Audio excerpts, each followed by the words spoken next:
न बल दे हमको ठाकुर, हम सेवा कर पाए। जन्म जन्म के काट के बंधन, जीवन सफल बनाए। गुरु रूप प्यारी साध संगत जी, दासी का आप सभी पवित्र आत्माओं के श्री चरणों में कोटि कोटि प्रणाम है। संतों का समागम व हरि की कथा भाग्यशाली जीवों को ही प्राप्त होती है। जब जीव आत्मा के भाग्य उदय होते हैं तो वह संतों की संगत में पहुंच जाता है। यह परमेश्वर की कृपा द्वारा ही संभव होता है। वह जीव भाग्यशाली होते हैं जिन्हें प्रभु कृपा से सत्संग प्राप्त होता है। प्रस्तुत वीडियो में परम पूज्य परम संत कृपाल सिंह जी महाराज हम जीवों को कर्मों के बारे में समझा रहे हैं। सत्संग प्रवचनों से पहले गुरु प्यार का शब्द प्रस्तुत किया जा रहा है। कृपया ध्यान पूर्वक सुने।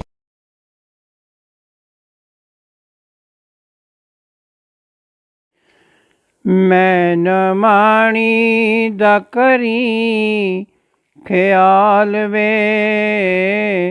कृपाल प्यारे। मैं न माणी दा करी ख्याल वे,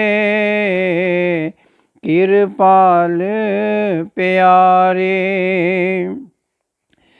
कीनू दस्सां तेरे बिना हाल वे,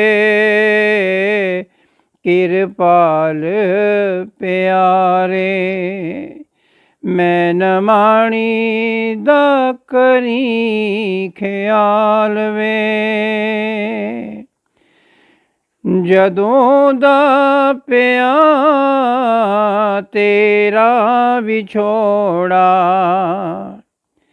जदों दा पिया तेरा विछोड़ा, रो रो कहंदा अखियां दा जोड़ा। हुण होवेगा कदों वसाल वे, कृपाल प्यारे। मैं न माणी दा करी ख्याल वे, कृपाल प्यारे। 21 अगस्त भी है लंघ जांदा, 21 अगस्त भी है लंघ जांदा। नूरी चेहरा नजर नहीं आउंदा, देख बीत गए किन्ने साल वे, कृपाल प्यारे। मैं न माणी दा करी ख्याल वे, कृपाल प्यारे। ठाकुर दे चोले विच तेरी, ठाकुर दे चोले विच तेरी, बख्शिश पावें हुंदी कनेरी। ठाकुर दे चोले विच तेरी, बख्शिश पावें हुंदी कनेरी।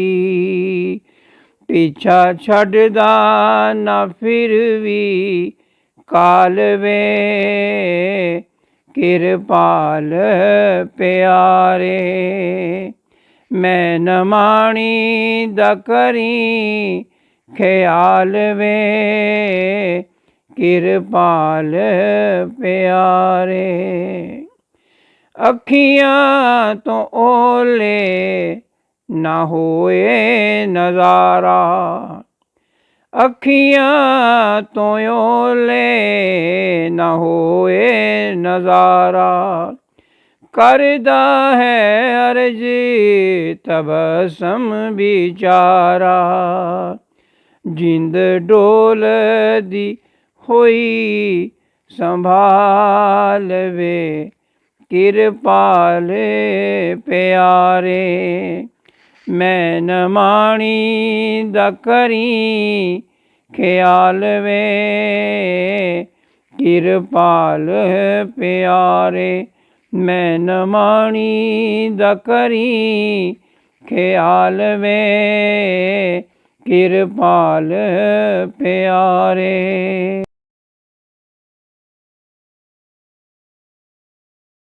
गुरु रूप प्यारी साध संगत जी, परम पूज्य परम संत कृपाल सिंह जी महाराज जी अपने सत्संग प्रवचनों में फरमा रहे हैं, तू सुल्तान कहाँ हो मियाँ तेरी कवन बढ़ाए।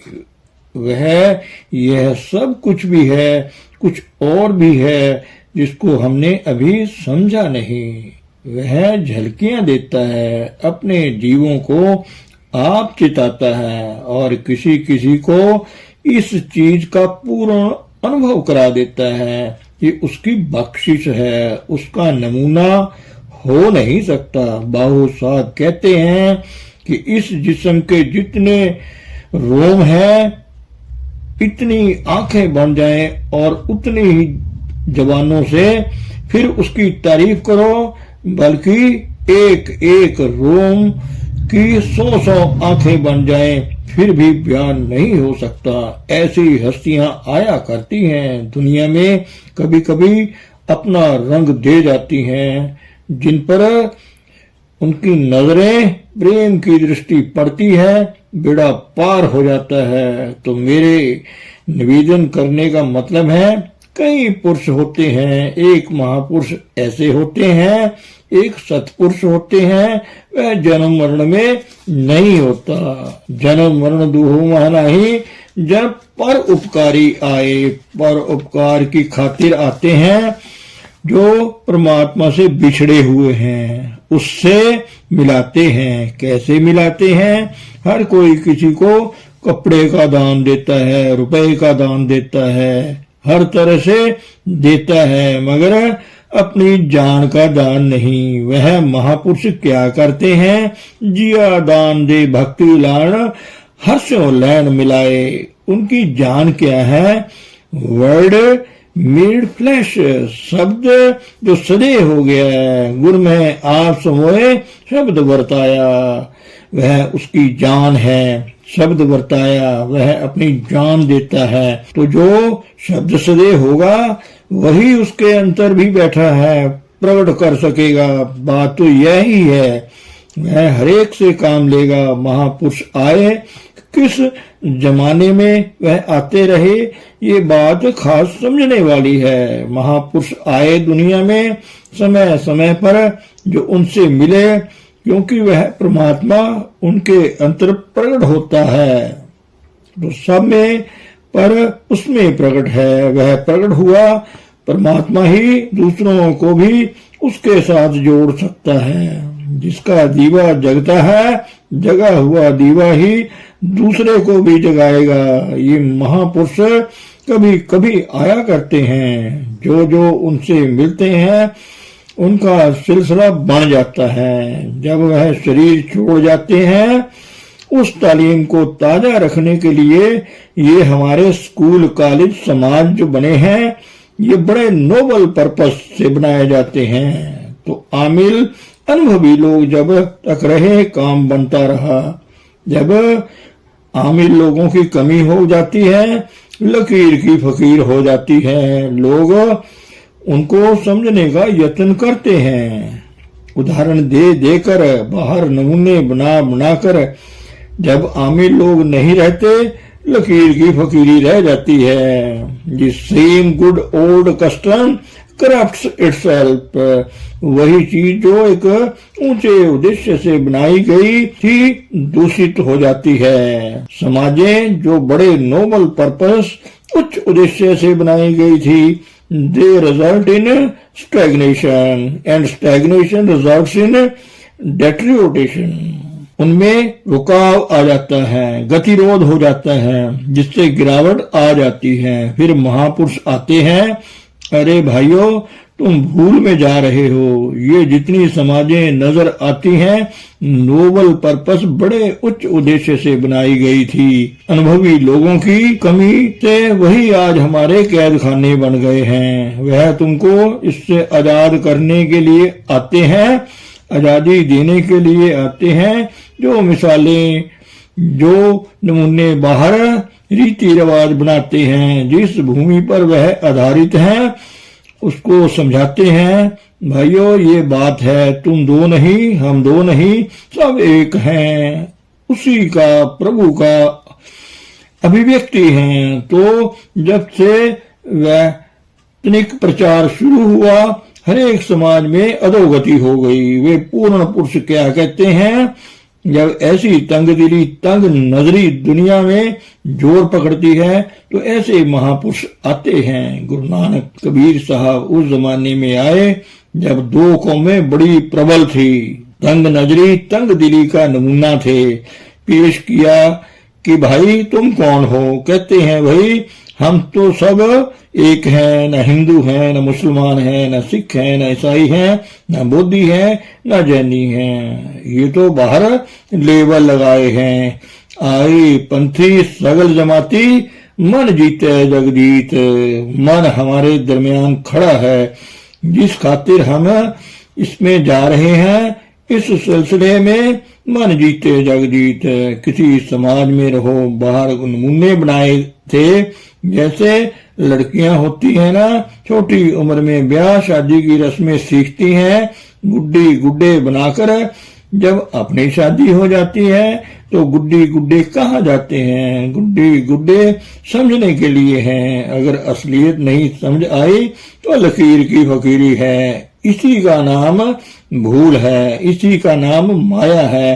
तो वह महापुरुष इस चीज को समझाने आते हैं। कहो कबीर यह राम की अंश, हमारी जात वही है जो परमात्मा की जात है। हम और नहीं, वह और नहीं, मगर देहधारी है, सब में बैठा है।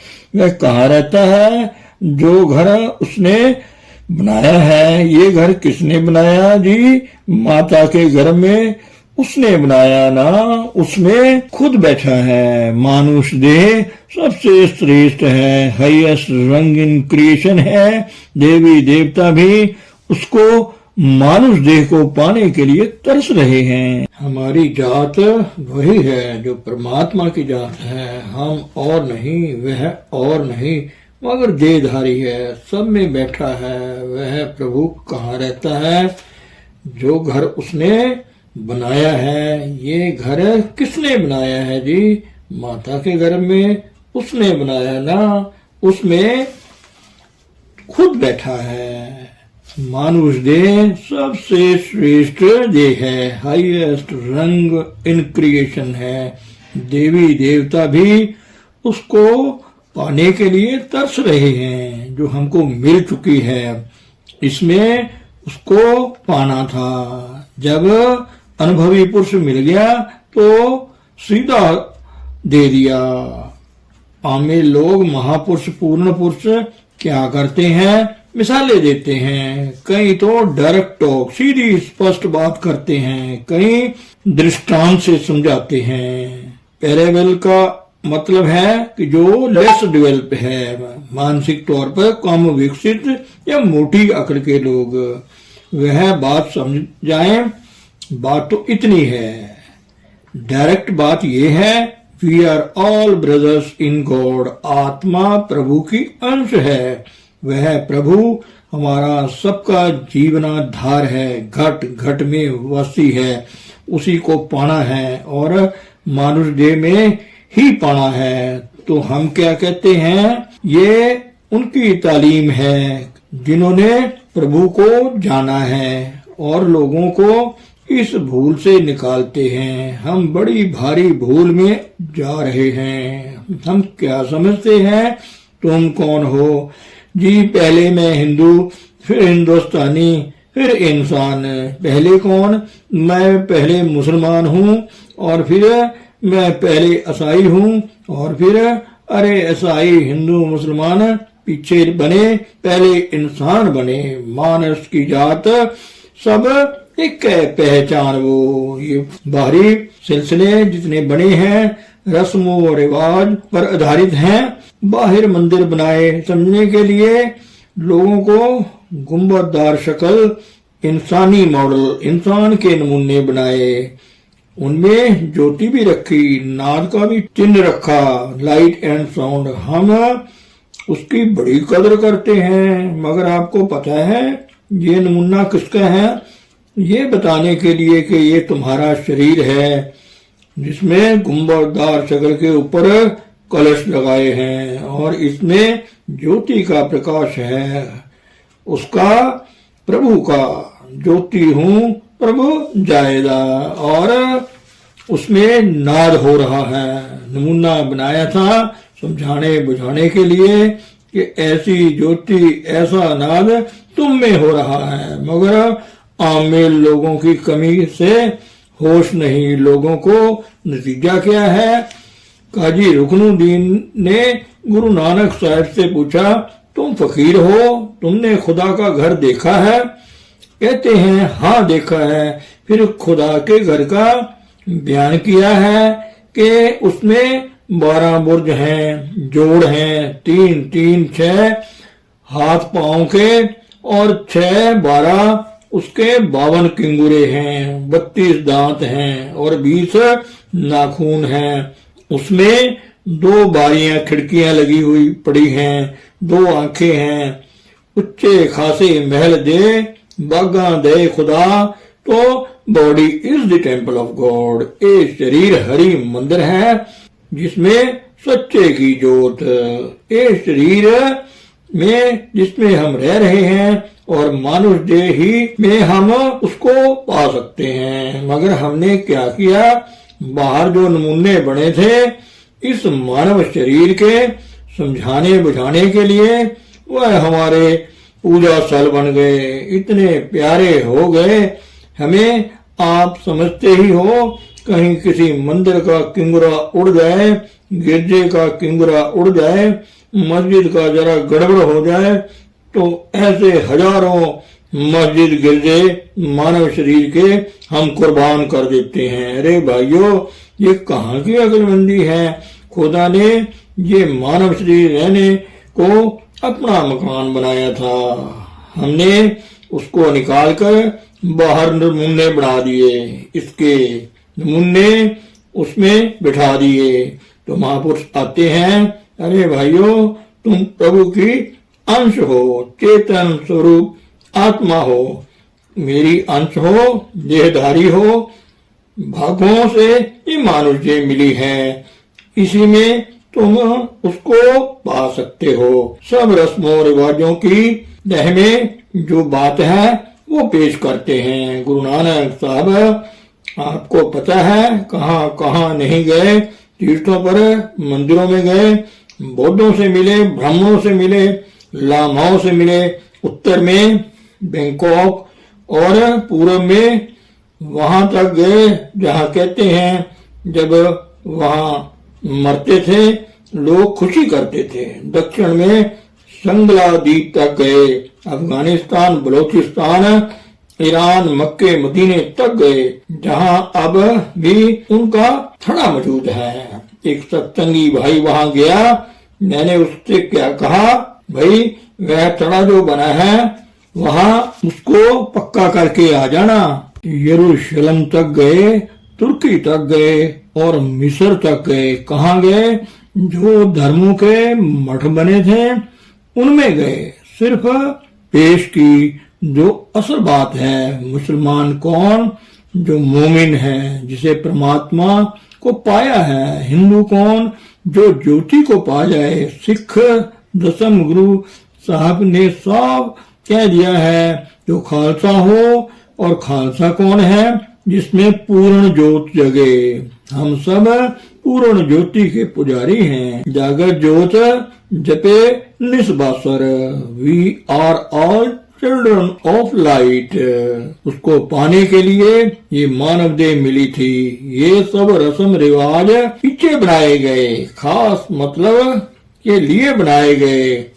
इनकी कीमत हजूर हमारे बाबा सोहन सिंह जी महाराज फरमाया करते थे, भाई जितनी कीमत है किसी चीज की उतनी कीमत उसे अदा करो।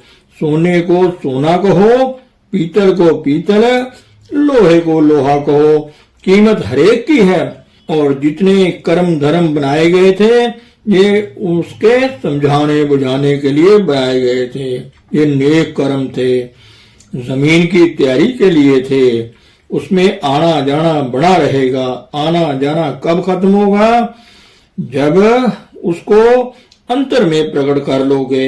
मरते हुए दीवा समझते हो, माफ करना, जीते जी दीवा मनसाओ, नहीं तो बेगते मर जाओगे। यह निशानी है। अभी पढ़ रहे थे ना बाणी, कोई ऐसा सदगुरु संत कहावे, नैनो अलख लिखावे। बड़े साफ लफ्ज हैं, किसी की लिहाज नहीं करते। और जब तक तुम अपनी आंखों से ना देखो, मेरे कहे पर भी यकीन ना करो। तो ऐसे महापुरुष की, पूर्ण पुरुष की क्या हो सकती है? उसकी प्रभु की ज्योति है जो सब में है मगर ढकी पड़ी है। मन इंद्रियों के घाट पर स्थूल सूक्ष्म कारण के गिलाफों में जो इस बोझ को उतार कर थोड़ी पूंजी दे दे, उसी का नाम साधु संत है। जाओ ढूंढो कहाँ मिलती है। जिसने ज्यादा हो खुशी की बात है। देने वाले लाख मिल जाएं, लेने वाले दो भी ना मिले। बात समझ रहे हो? परमात्मा की ओर से प्रवानगी होती है। ऐसे समय में जब गुरु नानक कबीर साहब आए, उस वक्त दो समाजें प्रबल थी। आजकल 700 इतनी समाजें हैं। आज बड़ी भारी जरूरत थी हजूर की। मुझे याद है एक दफा आर्य समाजी भाइयों ने हजूर से कहा, अर्ज की कि महाराज आप एक नया मजहब बना लो। कहने लगे, कुएं आगे बड़े लोग पड़े हैं और कुआं लगाने की क्या जरूरत है। विश्व धर्म सम्मेलन में मैंने जो धर्म ग्रंथों के उदाहरण दी, असल तालीम यही है। लाइट एंड साउंड, ज्योति और नाद। This is the basic natural yoga. यह आधारभूत प्राकृतिक योग है। बाकी सब पीछे बने। तो कहा कुएं के आगे ही बहुत लगे पड़े हैं और कुआं लगाने की क्या जरूरत है। कहने लगे, सबको एक जैसे हकूक अधिकार हैं। हमारी संगत में अमीर गरीब जहां चाहे बैठ जाए। तो कहने लगे एक आर्य समाजी भाई कि लंगर एक कर दो। कहने लगे, हाँ लंगर हम जरूर एक कर देंगे। बनाते एक ही जगह है, बांटने के लिए जो राजपूत भाइयों से नफरत करते हैं, इसलिए इनको अलग खिला देते हैं। बनता एक ही जगह है खाना। यह नफरतें तुम दूर कर लो। हमारा आगे ही एक सत्संग है। फिर वे कहते हैं ऐसी कॉमन ग्राउंड, साझी जमीन बने जिसका नाम भी उन्होंने तजवीज किया। रूहानी सत्संग बना लो, कॉलेज बना लो।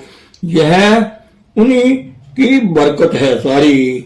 तो आप को मालूम है ऐसे महापुरुष कब आते हैं? जब दुनिया में अंधेर गर्दी मच जाती है, रस्मों रिवाजों में महत्व हो जाते हैं, उसी से मरना कबूल कर लेते हैं।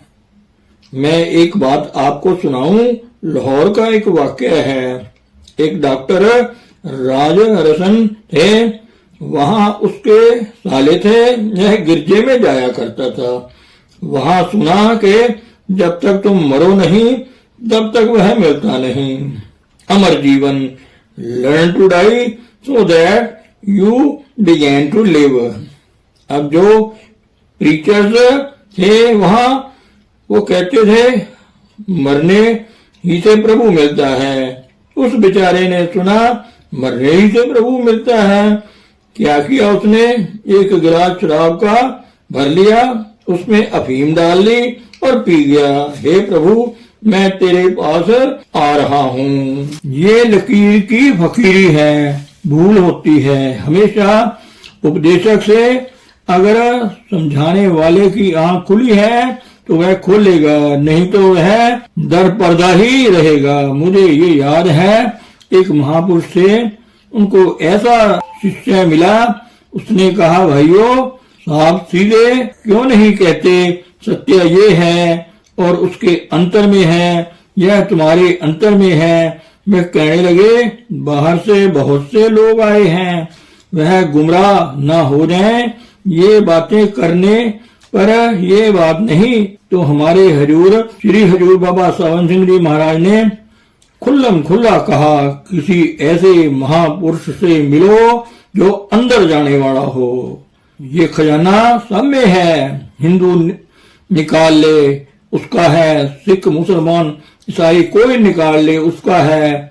बात समझ लो, डायरेक्ट उपदेश। और ये डायरेक्ट उपदेश कब से चलते हैं, जब महापुरुष आते हैं। फिर बाद में लकीर की फकीरी से, आमिल पुरुषों की कमी से, उस हालात में आज कितनी 100 समाजें हैं। तो ये कॉमन ग्राउंड, सब समाजों की साझी जमीन है, जहां पर हजूर की तालीम जो उन्होंने दी, यही अब भी बख्शिश कर रहे हैं। थोड़ी बात तो यही है कि परमात्मा हमारे अंतर में है, हम उसको बाहर ढूंढते हैं। सब कुछ घर में ही, बाहर नहीं, बाहर टोले तो परम पुरा ही। धन सतगुरु, धन गुरु प्यारी साध संगत जी।